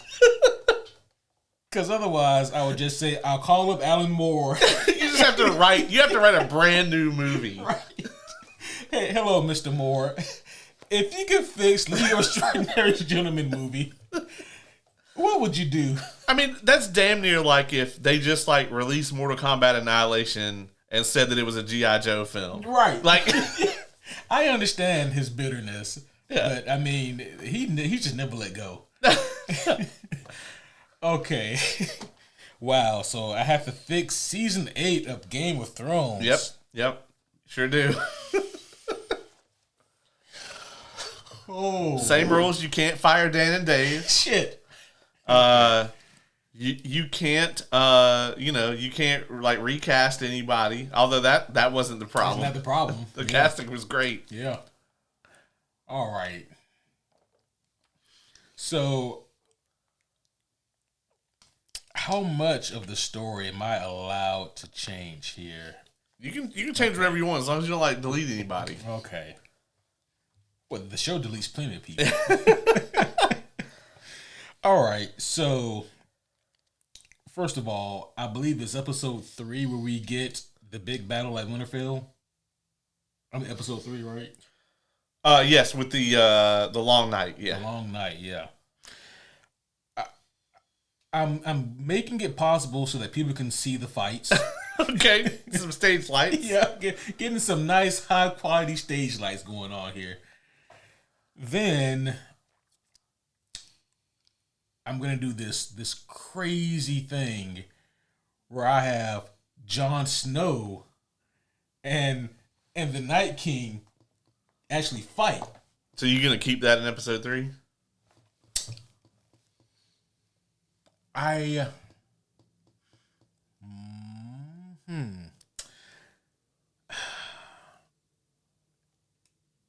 could keep this in episode 3. The other issue is this. Once the Night King was dead, it kind of felt like small potatoes. Right. Afterwards. But at the same time, you also have to resolve the Dany issue. You have to make it good first, and then you have to resolve the Dany issue. So they are juggling some things, and unfortunately, you can't really resolve the Dany issue, in my POV, until you resolve the problem, or until you resolve the issue with the Night King. Right. So you do have to do that before you pull the trigger with Dany all the way, at least from my perspective. I think that because it's 8 episodes. I think it was only 6 or 7. Okay. I think it was only 6 though. Okay, yeah, it might be. It might have been. We have the technology. We do. Because if it's only 6 episodes, then I think I might still do it at episode 3? Only 6. Okay. Yeah, you know what? Fuck it. I think episode 3, I might still have that be where John gets the kill. Sorry, Arya, I love you and you're a fantastic character, but you know that's that's almost like fucking Gamora. Well, no, that would make more sense. I almost said it'd be like Gamora getting the kill on Thanos, but that actually tracks. Like, actually, can we do that? Yeah. Yeah. But anyway, it'd be like a character who just didn't have any business being there, really getting the kill on Thanos. Like, well, you're cool and all, but that's not what we were building to. Monica Rambeau just randomly shows up, gets the kill on Thanos. Yeah. I went back to the lab and I designed this anti-Thanos acid. Yeah, threw it right in his face. Yeah. Did the job. Oh man, okay. I'm gonna make Littlefinger smart again, so that he was dead. Was he already dead? He dies in the end of season 7. It's at the end of 7 when he dies. Yeah, when they do the whole like the fake trial shit and kill him. Yeah, that happens in season 7. So can't use him. He dead. Yeah, he's already dead. And okay, well, I mean I guess that resolves itself. You still have time for Varys to still be smart. I still have time for Varys to be smart. Yeah, but do I really? Okay, You have time for Tyrion to be smart still. I have time for Jaime to still be smart. Oh God, yeah, for sure. Yeah. Boy, there's just so many different avenues. Oh boy, yeah. Like I really just need to sit down with Dan and David and be like, all right, guys, look, I don't know what the fuck George told you, but he's either trolling you or he has no fucking idea what he's doing anymore. I've been to the future. He still hasn't come out with another book. Yeah. So knowing that, he knows the ending he gave you guys is terrible. You have the chance to fix it. Yes. And if George doesn't like it, then he can come up with put his own ending in the books when he writes them. Absolutely. All right. So with Jaime, I don't have him fucking go back to die with his sister. I mean, and you know, I understand the retrospective view on this and the pseudo justification for it, but at the end of the day, it's a shit ending for his character. Yes. So I do agree with Jaime dying. I think that him having kind of that him making that long term face turn and then dying, but this time having to mean something, I think is great. As a matter of fact, you know, I think that maybe I would have the Kingslayer. I would maybe have the Kingslayer just in a sense of hero's irony. Have him die fighting the Night King. That gives Jon the opportunity to get the kill. You know. Oh, I really love that. You know, so he still gets his epic death, and Jon still is able to get that provides Jon the opportunity, like the reasoning, the way that he gets the kill. Yeah. You know. Yeah, I like that a lot, actually. Yeah, I think that'd be pretty cool. As far as Cersei goes, Cersei used to be well written. I remember those days. Yes, once upon a time. Yeah, once upon a time, a real long time ago. It wasn't back in 94. It was not back in 94, no. I think Game of Thrones came out in 95. Yeah, was that when book one came out? I think so. Okay. But before I get to Cersei, I suppose I should do something with Dany. All right, so 96. 96, okay. Okay, so 2 years away. All right. With Dany,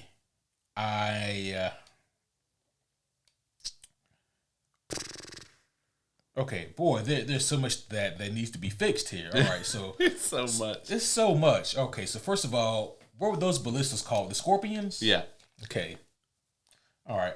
It's one of those things that's good in concept, but should be awful in practice. Like, you got to have expert aim, timing, and precision to use one of those motherfuckers to hit a fucking dragon. Yeah, a moving target in the air. Yeah. That moves fast as fuck. And breathes fire. Faster than anything that you guys have ever seen move, basically. Right. Yeah, you don't have anything that you can practice on that will simulate that same thing. Right. So. And you're also on a ship. Yeah. That rocks. Right. And moves. Exactly. And you are, unlike your target, a sitting object. Yeah. Yeah. So I understand that they want to find a way to eliminate Danny's dragons. That's a shit idea. It doesn't work. No. Doesn't work. Not. So we got to figure out a way to fix that. One of them would already be dead. One is already like an ice zombie dragon. Right? Yes. Yeah. And you know, I was not opposed to giving the Night King an ice zombie dragon. I wasn't either. I was just very confused as to where he got the change from. That he dragged the dragon out of like the icy, because like, well, he would have got it from the wildlings that they turned. Remember, they had them big ass chains that they put on the gates when they seized the wall. Okay, that's probably what the ones they got. Okay, I'll let that slide from the giants. Yeah, because I was like, what the fuck did he get? Now, why they had them handy? You know, he's had a lot of time to prep this. Yeah. I guess so. Yeah. All right. So. Oh yeah. So you have 2 dragons left. Okay. You don't have one of them get fucking rocked by a rogue scorpion. That'd be like me throwing a rock and taking down the 747. Like how I did it. You know, I'm a fucking legend. I don't know how you get rid of the other dragon, and that's a shit thing, man. I mean, it's a fucking force of nature, bro. Like, I mean, you don't have to kill it. I guess you don't. Yeah. I mean, and at the end of the day, I think I'm gonna choose to not kill it just because Danny's gonna win this siege anyway. Right. You know. I'm gonna have. I'm not gonna have Cersei surrender. I'm gonna have her be selfish and reluctant to the end. But I'm gonna have her like forcefully removed, and then I'm gonna have Dany turn batshit for no reason after that. No, I'm not. What do you do with Dany, man? Not have her turn batshit for no reason. I think that's a good idea. That's probably the biggest fix you could do for the whole thing. Yeah, that's a good fix. But I feel like you have to do something with her after that. I don't know if the right call is for Dany to be happily ever after. Yay, I did it. Mission complete. And that's it. I don't know if there's very many characters that I won't say deserve, but that would be a suitable ending for them in Game of Thrones. I'll be honest, man. For me, like Dany and Jon, like tying the knot and like ruling the kingdom together with their dragons, because like he obviously can get the other one. Like, is it cliche? Sure. I vastly love it over what we got. I mean, bro, I would love you name it. I would love it over what we got. Right, we're not trying to make it perfect. We're just trying to, we're just trying to make it to where like the whole fandom didn't. Yeah, I would love if Dany and Jon went to clown school and became professional jesters and lived out their wildest fantasies together. No, it's a weird kink, but they're kink shaming. That's superhero rule number 11. Yeah, no kink shame. How you gonna fix Tyrion?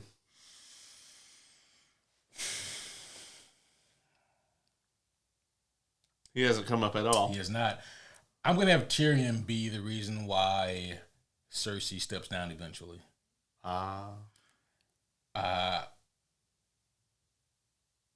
It's so hard to, you can't force a powerful scene, but I think with those 2 actors, with Peter Dinklage and Lena Headey, I think they've had so many amazing scenes together. We can get a good enough scene out of them, and I would even say let this scene chew the fat. Yeah. A scene where like they lay all their shit on the table and lay everything bare, their grievances with one another, the shit that they've gone through. And then towards the end of this conversation, you have Tyrion say, "Do you know that Jaime's dead? That he died for this war? That you didn't believe in enough to help us fight, and maybe if you helped us, we'd stood a better chance." Have him appeal to whatever small measure of humanity she has left, to swallow her dignity and her pride, to surrender. And I would much.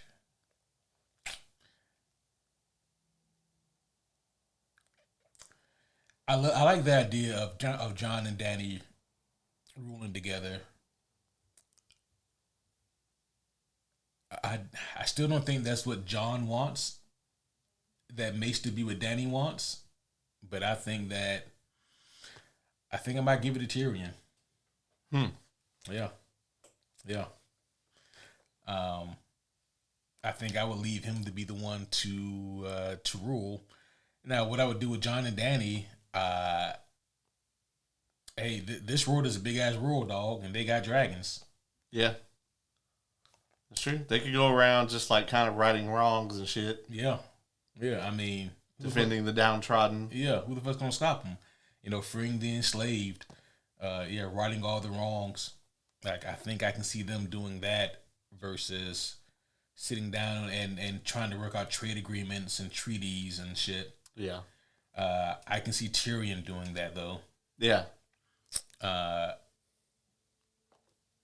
far as Bran, oh God, Jesus Christ, that's not who he is. But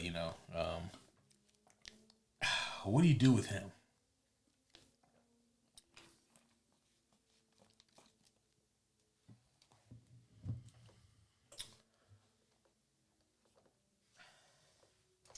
I don't know, man.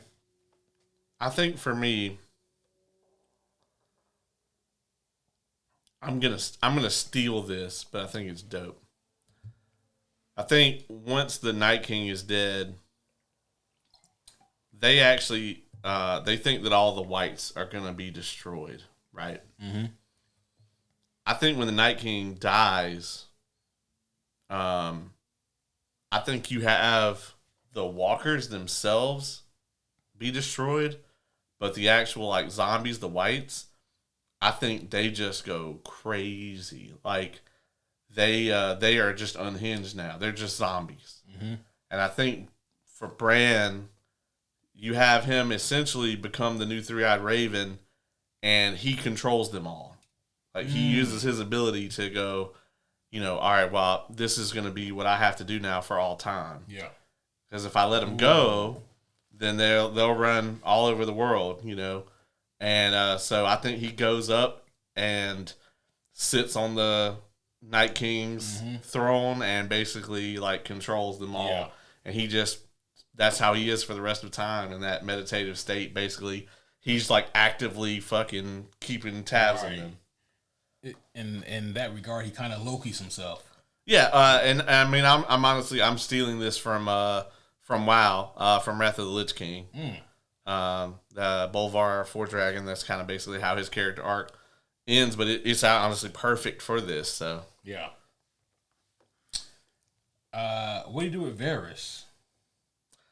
I think I would have Varys end up being the hand. That's what I was going to say. Yeah, that's what I was going to say actually. What about the Clegane Bowl? Clegane Bowl you keep. Yeah. I was gonna say like I don't have any real issues with that though. And maybe this just popped in my head.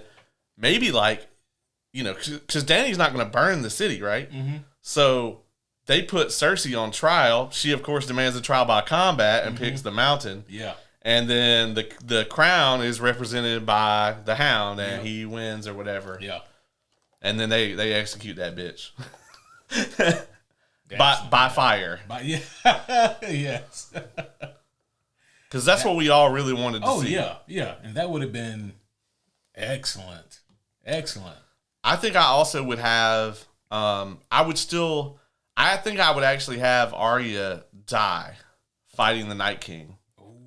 Like, I would have her die in the fight, and I would still have Jon use the dagger. Yeah. Oh, okay. You know? Yeah. Like, I think in the fight with the Night King, like... I like that idea. Yeah. Because we're all expecting him to use Longclaw to do it, but having it be the dagger is... Yeah. I think that's a good twist. I think... So, the way I would do it is, you know, in the fight or whatever, like... you know, you have a situation where the Night King fucking, you know, backhands Arya. She's alive, but she's going to die. Like, you hear the ribs cracking. Yeah. And while this is happening, you cut to Jaime fighting the Night King, whatever. He's trying to do his best to fight the Night King. Jon goes up to Arya, and he's already lost Longclaw. He doesn't have him. And Arya hands him the dagger and says, stick him with the pointy end. Oh. And, like, that's how the fight, like, that's how he ends up killing him with the dagger. Oh, that would be amazing. Yeah. Oh, full circle. God damn. They don't pay us enough for this. They don't. Yeah, we're just giving them free shit here. Dan and Dave are going to listen to this and be like, fuck, God damn. How did we not do that? They'll blame it on George. What was the name of the pirate bastard? Vile piece of shit. He just miraculously... He's a Greyjoy. Euron. Euron Greyjoy. That's right. Yeah. His name sounds a lot like urine. It does. I think that was done on purpose. I honestly... He's a cool character in the books. He really, really is. I'd have left that motherfucker out of the show. Like, he's just so... I mean, I guess you could put him in here and give Theon and Yara something to do. Yeah. I also would have like not had Dorne be a huge nothing burger. Yeah, it was a nothing burger, but there's nothing you do about that now. Yeah. Absolutely. Yeah, because they just kind of like I would have just left Dorne out of it, other than like season 4, because I mean clearly you just kind of say oh well after the stuff that happened with Pedro Pascal, before he was in everything. Oh, yeah. He was... Prince. Yep. He's like my favorite character, and now I can't think of his name. What the fuck, man? Like, I would have been able to say it had you not... Had we not been trying to think about it. Right, yeah. Yeah. Shit. I can't believe I can't recall it. That's going to bother me. Yeah. Damn it. Right. What is his damn name? Prince. It's like right there. The Viper. Oberyn Martell. Oberyn Martell. God damn. Okay. Yeah. Shit. Yeah. Any other day, I would have been able to write that one up. I don't know why. It was. My name is Oberyn Martell. You killed my sister. Prepare to die. Prepare to die. It was, in fact, he that should have prepared to die. I mean, are you also going to add like a Morgan Freeman narration to the season? Absolutely. Yes. Why not? Why not? Fuck it. Yeah. And then you have him close the book at the end of it. And that is the story of a song of ice and fire. Yeah. All right. Yeah, I was like, I'm gonna show you my notes since we're done with mine. Anyway, let's see, where did I have it here? So yeah, right here at the bottom. Do I want to fuck with it? Game of Thrones season 8, and you knew the answer was going to be yes to that question. Yeah, I mean, I gotta, You don't have to. I gotta see how the episode was flowing. Yeah, motherfucker. All right. So I got. At least I didn't hit you with League of Extraordinary Gentlemen. That's true. You'd had to write that whole script. We'd still be sitting here. Yeah, we'd still be sitting there. All right, and all right. So for the 15-minute mark of the movie, we're gonna have to do this. Yeah, we're gonna have to actually introduce these characters. Yeah. All right, so for your last pick, I was gonna do something that was gonna be relatively challenging, like just to give you a heads up. Like the ones I had left were 2016 Suicide Squad. They already fixed that movie. James Gunn already fixed that movie. And then I also had Birds of Prey. I really thought about giving you that one as well. Oh yeah, I can fix that real quick. Just don't make it. Just don't make this. But instead, because you gave me fucking season 8 Game of Thrones, I'm gonna give you, Caleb. I need you to fix 1990 Captain America. Oh boy. Oh, I was like, man, please let him say Iron Man 3. I've been talking about how you can fix this movie for years. 1990 Captain America. All right, well, I just want to start out with, under no circumstances, for any reason, will he steal any less cars. So he's still going to be a car thief. He will still steal cars. Okay? Whew. I don't even know who the director is to know that I have to keep them. Yeah, unfortunately. Okay, so just some low-hanging fruit here. Number one, we are not going to glue the fake ears on the outside of the suit. I had that written down. We're actually just going to cut some holes in the suit and have the ears there. I did some research on it, right, actually. And apparently, in the first half of the movie, they actually had ear holes for the actor, but apparently it was really uncomfortable, and so they said, we can fix that. And their fix were to glue fake ears on instead, because no one would notice. Got it. Yep. I am going to have, I'm going to remove the whole Red Skull straps him to a rocket. And he flies to Washington, D.C. on the rocket thing. I'm going to not do that. I'll give you some more low-hanging fruit if you so choose. I'm going to be honest. Marvel actually already fixed this one too, but... You can... this is a crazy idea. You can make Red Skull like a German Nazi. Yes, I will also do that. Instead of Italian. Red Skull will be a German Nazi. For sure. I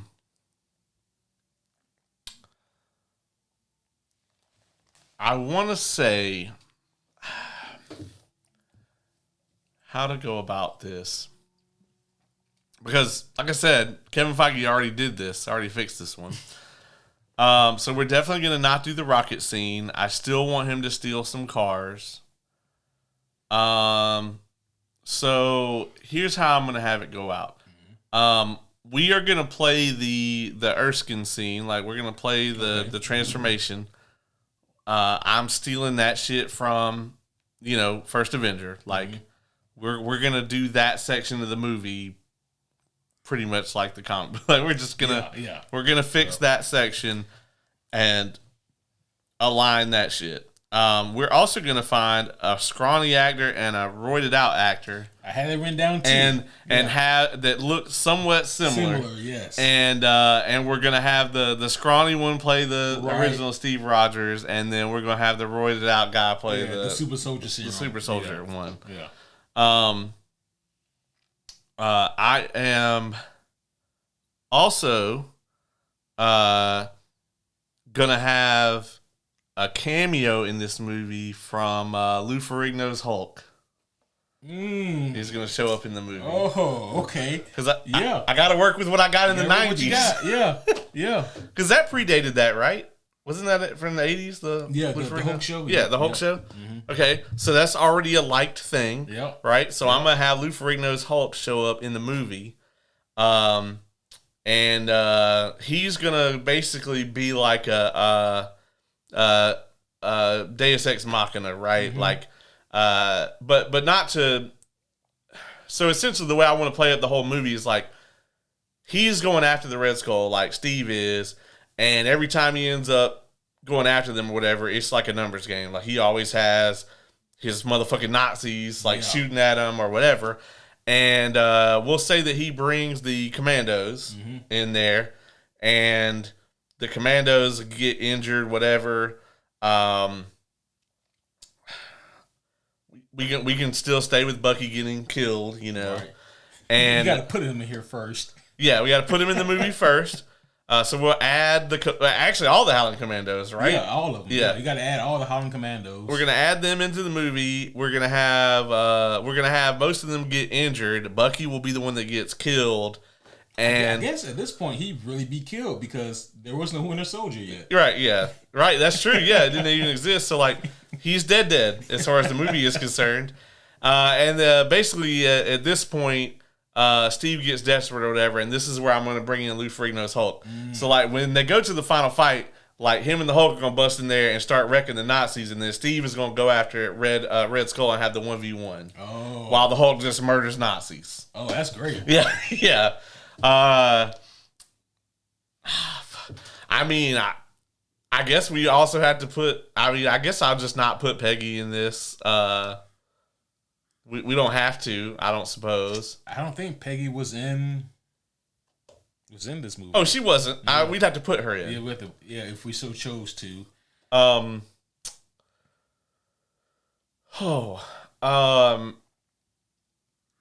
think what I would probably do is I probably would introduce. I think I actually am going to bring Black Widow into this movie. She works. So I think also David Hasselhoff's Nick Fury would work too. Yeah. So the way I'm going to play it though is I'm going to say like Cap goes on ice like he normally does. Mm-hmm. When he wakes up though, I'm going to have him kind of bust out of the place like he's on the run. Yeah. The whole scene in the like leading up like at the end of First Avenger. Yep. It's not going to happen that way. He's actually going to get away. It's actually going to be more like his escape in Winter Soldier. Not like, oh, well, they're trying to fucking kill him. Yeah. But more like he has no idea who they are. Right. Right? Like, all he knows is like, these motherfuckers aren't wearing U.S. Army uniforms. Yeah. Where and when am I? Like, what the fuck is going on here? Did the Russians get me? Like, what? Like, what's going on? So, like, I'm going to be playing it up the whole time. Like, he's kind of like man on the run. Yep. And basically have Nick Fury almost in kind of like an antagonistic role here. But the person who's in charge of the squad they sent after him is Black Widow. And by the end of the movie, she has basically been like, oh, no, he's actually trying to protect us. Like, he is still the good man that the stories told us about, whatever. And she kind of like stands down and maybe even helps him. Yeah. You know? That still would have played well in the 90s. Yeah, I think so too. So that's my fix for the 1990 Captain America. I dig that fix. I think if the movie had been that, then it still wouldn't have done what Batman '89 did, which is what they were hoping for, but it would have been a lot better than what it did. Yeah, we would have got like a 1994 Iron Man that probably would have been terrible. Oh, it would have been. As a matter of fact, I think there was already an Iron Man that did awful. Oh, you know what? Actually, what we would have gotten is we actually might have gotten a actual Fantastic Four in '94 with a budget. Oh, that too. It may have actually came out. Good, and they wouldn't have sold it to Fox. Yeah. They wouldn't have went bankrupt. Yeah. Yeah. Boy, if 1990s Captain America was a good movie, everything would have changed. Yeah. Yeah, I would have drastically altered the timeline. Yeah. Dog, yeah. And the thing of it is, like, we don't know if ultimately it would have been altered for better or for worse. Oh, yeah, I don't know. I mean, if Marvel sold Spider-Man to Sony by 1990? I feel like it was the mid-90s when they sold him to Sony. So I don't think they would have done that either. Nope. So, like, we could have gotten an MCU sooner, right? Mm-hmm. We could have got... I don't know if they would have tried to do it back then, but I think we would have had a Marvel Studios sooner. Yeah. I think it'd just be a matter of time before we got Avengers. I mean, obviously, if we're gonna put Lou Ferrigno's Hulk in this movie, we're gonna go in that direction, right? Yeah, yeah. And I've already put Black Widow in it too, so. Right. Yep. So yeah, they had some options. It's crazy to think about how, you go in the universe and you move this cup from here to here, and then and then everything is fucking different. Butterfly effect. Goddamn butterfly effect. I moved this lantern 4 inches away. God damn it, Dr. Manhattan. Stop killing me. Who is this giant blue naked man? And why is he moving this magical lantern away from me? Yeah. And what's gonna happen? Why is he here? Yeah, why is his dick out? Yeah, why is he here? Like, I got 3 questions in order. Like number 1, why is your dick out? Number 2, who are you? And number 3, why are you killing me? Yeah. I need to know the answers in that order. And Dr. Manhattan's response is simply, I don't know. Yeah. Yeah. I don't know the answer to any of those questions. Holy shit. I can't be certain. Homies, I think that's where we are going to end this one today. We gave you guys, 6? Yeah, we did 6. Yeah. 6 different bad movie fixes. And we can do this again. We got plenty to choose from. Oh, trust me. Unfortunately, we have plenty to choose from. We didn't do Love and Thunder.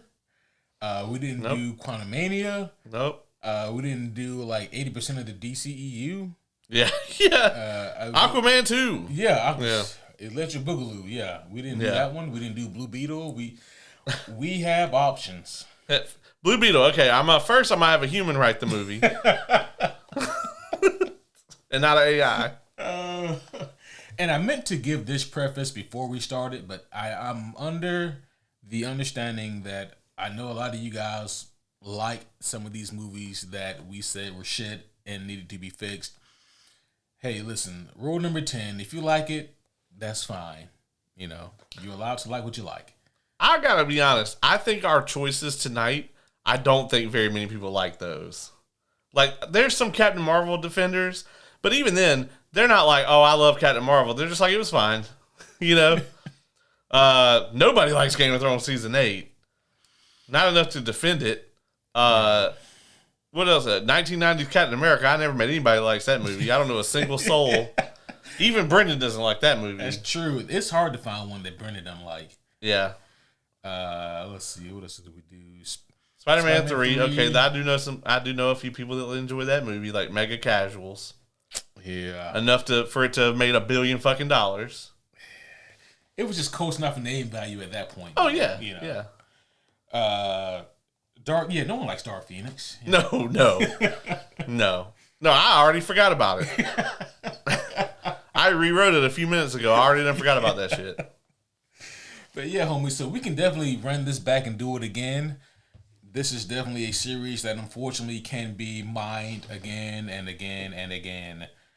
But I think that is enough of us fixing Hollywood's fuck-ups. So the whole idea behind this episode was, and the reason for the rule set is just abiding by the shit that Hollywood has placed on themselves, working within their parameters. This can still be better than what they gave us. Yeah, I don't want to see him in that suit. No, I don't want to see him flying around. He's got to fight his giant spider at the end. Thank you, John Peters, for your contributions to movies. Or lack thereof. Wild Wild West was all right. Was it? Yeah. I liked it at the time. I'll be honest, I don't know if it was good or not. I don't think it was. I liked it at the time. I did too. Yeah. But I think if I watched it, now 28 years later, I don't think this was that good. Imagine turning down being Superman and being the lead in the Matrix to go make Wild Wild West. That movie is just it's almost like the opposite of like Sinners, where it's like they kind of iterated on the From Dusk Till Dawn thing, mm-hmm. But if you did it in the opposite direction, where it's like you just made it awful, mm-hmm. They made this like it was going to be this like kind of basically a Wild Wild West, like damn near like just kind of like a not necessarily a parody of like a spaghetti western, but like a lighter take on a spaghetti western, you know? And then at the end, it's like, nah, motherfucking giant spider. Yeah, giant mechanical spider. Yeah. What the fuck is happening? Yeah, what is happening right now? It would be like if at the end of one of the fucking Paddington movies, Killer Croc showed up, and Paddington has to fight Killer Croc. Oh, that would be. I might have to watch a Paddington movie. I would be sitting in there with my fucking popcorn, eyes glued to the screen. But you gotta make it through the first two acts. I gotta see this Paddington and Killer Croc fight. You're not even watching the first two acts. You're just looking at like the little children, like. Paddington. You're like, yeah.